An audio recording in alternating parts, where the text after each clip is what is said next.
Well, hello. Welcome to class 22. We're going to be talking about how to win some tricks. We had a little bit of this in our first series of JumpStart Bridge classes, but we haven't really revisited how to play hands out, some of the things that you need to do to take the most tricks that you can. So we're particularly going to be looking at taking more tricks in no trump. And as I said, some of this will be a review for you, but that's okay, right? So let's get started. All right. So remember about our probabilities. In order to accurately count the winners in a hand, you must understand the percentages of how the suits break between the two opponents' hands. Most likely splits are the ones that are highlighted in green. So if you have 9 cards between your and partner's hand, that means the defenders have 4. They will most likely be 3 in one hand, 1 in the other. That's almost half the time. Just take a look at those. You can remember the percentages, you can memorize them. I like numbers, so I did. But in reality, just know that in the opponent's hands, when they have an odd number of cards, they tend to break as evenly as possible. And when the opponent's hands hold an even number of cards, they generally break kind of unevenly. That'll help you out a lot. And just remember that. So let's think about calculating those percentages. I want you to take turns shuffling the deck and dealing 4 hands. Sort the hands and lay them out face up on the table. Look at the north, south, and east, west hands and how the cards in each of the different suits split in the opponent's hands.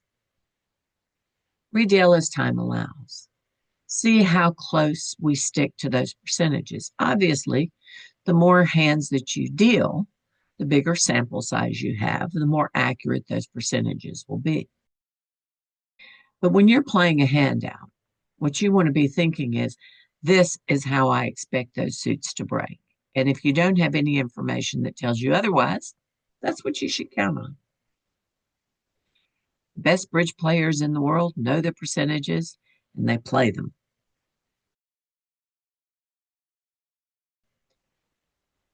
In a suit contract, you count both your winners and your losers and use that to calculate if there are tricks that can be trumped before you pull trumps. In a no trump contract, you're only counting your winners, but you do still need to be aware of kind of how many losers you have as well, right? Be aware of it, but you're counting your winners. After the opening lead, dummy is revealed. Declare it looks at both hands and counts the sure and mathematically probable winners. If it's an odds of 60% or more, it's a probable winner.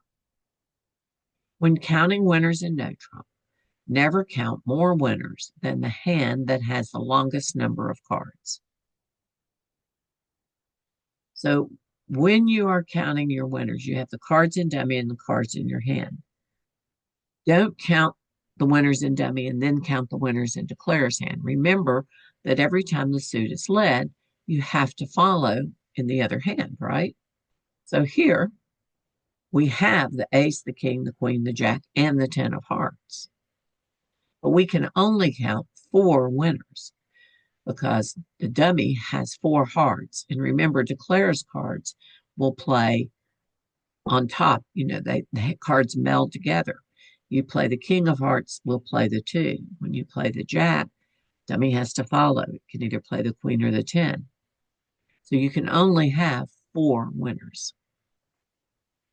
And what should you do first? Well, when we have an uneven number of cards, more in one hand than in the other, you want to play the high cards from the hand with the shortest number first.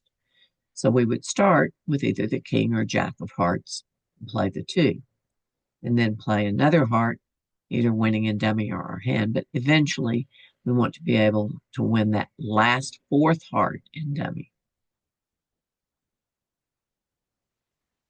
Now, if you have a non-trump suit, let's think about that probable winners of 60%. And these are all going to be no trump thinking that we're doing right now. So between our 2 hands, we have 8 cards. right? So that means the opponents have 5, and we expect the suit to be 3 in one hand, 2 in the other. We're missing the king of clubs.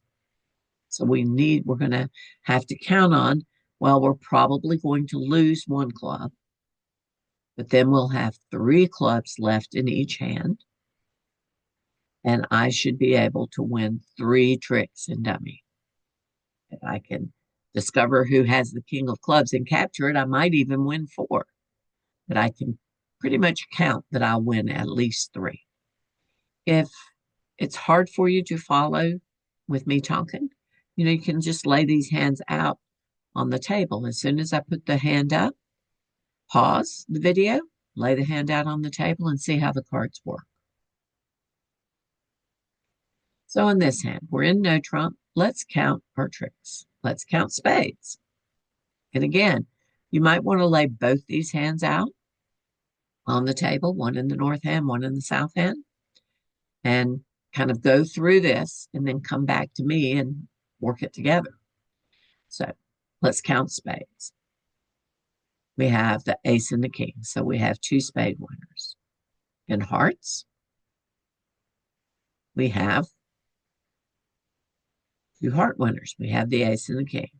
We expect we'll probably have to lose the jack to the queen. In diamonds, well, we have the ace, and we can recognize that the queen is a potential winner if we can play the diamonds so that we win a trick with the queen. We would need the king to be in the east hand and lead towards our ace queen. So we can say we might have 2 winners, but we can only count 1. Clubs, this is a little hard. The small club should generate extra tricks because we have 8 clubs between our 2 hands. But it might be difficult to win those tricks in dummy because we only have one way for sure to get to dummy, the ace of spades, right? So we'll count 1 for sure. We know we can win either the king or the queen. And we recognize that we're going to probably be able to make some of those small clubs become winners, but we have to have a way to get to those small clubs, to take those winners. So looking at this, wow, we only have 6 winners. So look at the remaining hands. Count 1 suit at a time. Don't count possible tricks as winners. Recognize you might win them, but don't count them. Don't count more winners than the hand that has the longest number of cards. Think about the percentages. Does the number of cards the opponents hold in a suit allow you to count more winners? Can I get to those winners? Is there a way to end up in the right hand to win those cards? We always have to think about that. And pay attention to what the opening lead is for each hand, because that influences your ability to count winners. So there's 3 pairs of hands on page 36. They're all no trump. South is the declarer. You're going to work together. If time allows, you can look at the hands and identify some opportunities to establish long suits and talk about how you might play the hand. So take a while to lay these hands out, count your winners, and then come back to me and we'll review. All right, the first one.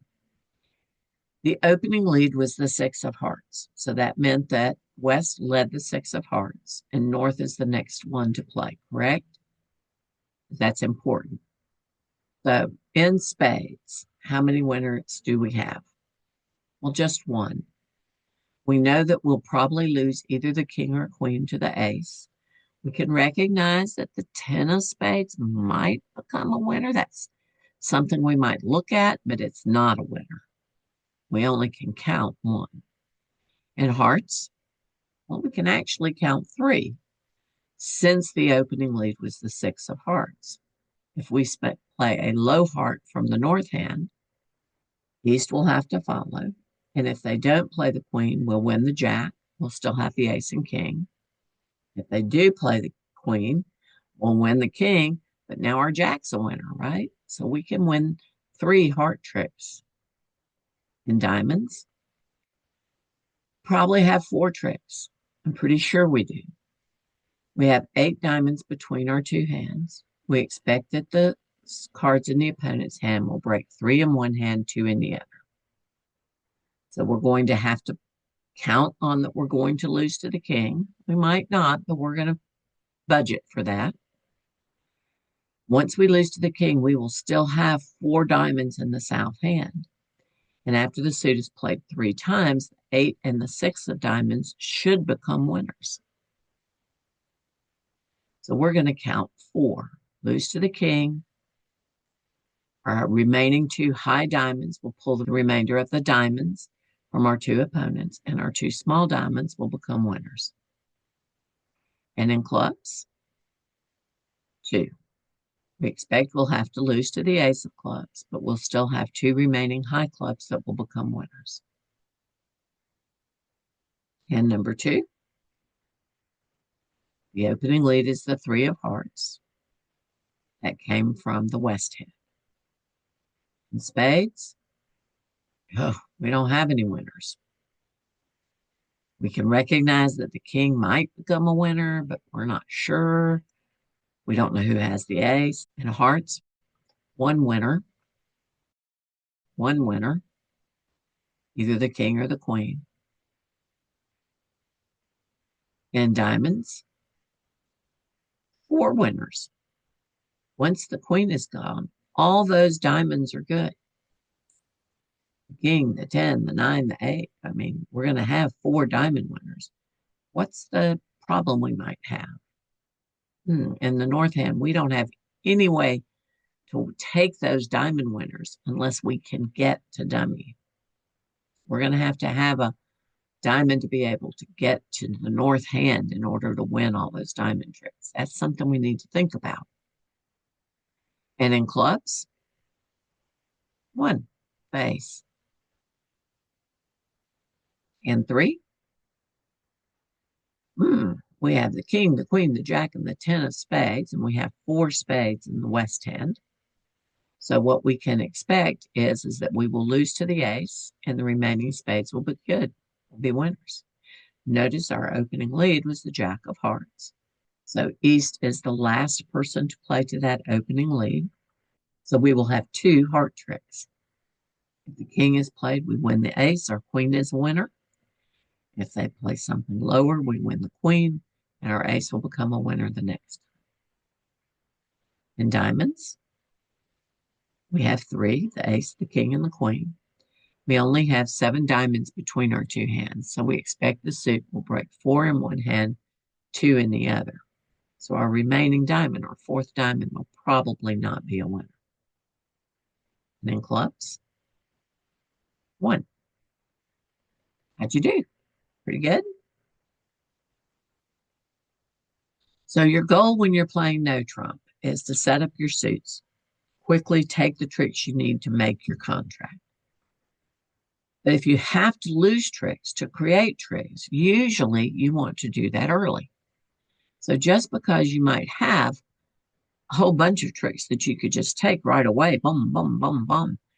If you have to develop some tricks, if you have to take a finesse, drive out a high card, you want to do that first. Okay? In no trump, you should create the tricks you need before you take the tricks you already have. You're going to have to win a certain amount of tricks, right? So you need to create tricks to make your contract. Create the tricks you need before you take the tricks you have. As declarer, before you play, you're going to take a few minutes to determine where you can win the tricks you need and then how to play the hand to take them. We call that a line of play. You have to think about your timing, your transportation, and how you're going to create winners. Timing is the decision about which suits to play first and which ones to play later in the hand. Ask which suits cards should I play first. For example, in this hand, you're in no trump. Which of these suits is the one that is going to help you create the most tricks? Well, it's diamonds, right? You have 8 diamonds between your two hands, and they're really good. So before I won my ace and king of hearts, or played my clubs, or even my spades, I'm going to play diamonds. I'm going to play the suit that can create the most tricks for me. Depending on which hand I win the first trick, I might play the 3 of diamonds and hope that East has the king. So I'd play the 3 of diamonds, and if East plays low, play the jack, hoping the jack would win. If I'm in the south hand, well, I really want to get those diamond tricks going. So I might play the 2 of diamonds towards the queen. My goal is not necessarily to win the first trick. My goal is to have the king gone away so I create the rest of my diamond tricks. Transportation is the method that declarer use to move between dummy and their hand. Often it's really critical to lead towards certain high cards and to lead suits at the right time to maximize your ability to take tricks. Ask if I have a choice in which hand should I win the trick the first time. So here's a good example of that. Well, we said that when we looked at this hand earlier that we could win a lot of diamond tricks. We could win 4, right? But what do we need to do? We need to make sure that when we play the 3rd diamond, that we are going to win that diamond in the north hand. The small diamond, the last diamond, the 3rd diamond to the north hand is the kind of the card that allows me to win the 3rd diamond in north so that I can take the 4th and 5th diamond. Again, it's not so much that I want to win 5. I want to make sure I can win 4. And the only way to be sure I can win 4 diamond tricks, assuming the queen doesn't get played in the second trick, is to make sure that I have a small diamond to play to the north hand at the 3rd round of diamonds. And you have to decide when to lose a trick sometime. You have to create your winners, right? In some hands, losing a trick to the opponents sets up the ability to take additional needed tricks. That diamond suit in the previous hand is an example of that. Sometimes you have to allow the opponents to win a trick to create the tricks you need. And here's another example of that. We said that we could create 3 spade tricks. Well, I can't win 3 spade tricks until the ace of spades is gone. So what am I going to do right away? I'm going to lead the king of spades. I'm going to play the high card from the hand with the shortest number of first, hoping they win the ace. If they don't win the ace, then what do I do next? 10 of spades. If they don't win the 10, do I give up? No, I still play my 2 of spades. I'm going to force them to win their ace of spades so that I can win 3 spades. I give up 1, I gain 3. That's pretty good odds. That's spade suit was also an example of driving out high cards. And it's a way that we use a lot. It's the technique of making the opponents play their cards in a specific suit so that your small cards become winners. So here's an example of that. Declare is south, the contract's 3 neutron. South leads the diamond suit, and I'm going to continue to play them until the opponents play their ace of diamonds. Now I have really good diamonds. I don't really have any small ones, do I? I have the king, the queen, the jack, the 10, the 9. Well, I'm going to lead a diamond. And if they win that diamond, great. Now the rest of my diamonds are good. If they don't win the first one, I'm going to play diamonds again. I'm going to force them to win their ace of diamonds. If they don't win it the second time, I might play it the third time, or I might switch suits because, gosh, I don't have another small diamond to get to those, do I? But just because they don't win the ace the first time doesn't mean I give up on my diamonds. After the opponents win their ace of diamonds, then the diamond suit, as we call it, established. It means all the remaining cards will be winners. Remember, I have to be able To get to those cards, I have to have a card I can lead when in the north hand to take those winners. Leading towards your high cards. That's the act of leading from the hands that hold weak cards towards the hand that holds the high cards. Hoping the left-hand opponent of the leader holds the winning cards in that suit.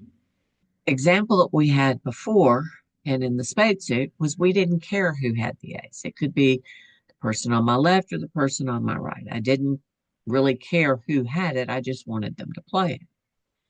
But sometimes I need the ace to be in a specific suit so that I can win with my smaller cards. So in this example, I have the king, the queen, and the 5 of hearts in north. I have the 9, 7, 3 in south. My goal, if I can, is not to loot either my king or queen of hearts. I'd like to take tricks with both of them. So I'll win a trick in the south hand and lead the 3 of hearts towards the king, queen. What I'm hoping is that West holds the ace of hearts. If West does, and he plays the ace of hearts, now my king and queen are winners. If West plays small, well, I'm going to win the king and queen of hearts. Do I want to play hearts again? Yes, but I want to play them from south. So I'm going to have to lead another suit that I can win in my hand and lead towards that second heart. It might be a diamond, it might be a club, it might be a spade. But once I win one trick with the high heart, I'm going to want to lead hearts again, whenever that is, from south and lead towards that second high heart. So let's give this a try. Remember, you want to play your high cards from the hand with shortness first. Since you're working with a single suit, if you need to lead more than once from the same hand, you can. But recognize in a real hand, you might need to think about that transportation and timing, right? When you're dividing the opponent's cards, think about how likely the probability of how they'll split. So you're going to take one suit from the deck. I don't care which one it is. You can pick. Set up the cards in the north and south hand as indicated, and then divide the remaining cards between east and west. Work together to strategize how you would play the cards to make your goal. When you play the suit, did it work? If not, now discuss it. Try again. Continue to do the challenges until time is called. There's a whole bunch of them. They're on page 39. So you're just working suit by suit and working together to see if you can figure the best way to play that suit in order to win the tricks you need. All right, y'all have fun.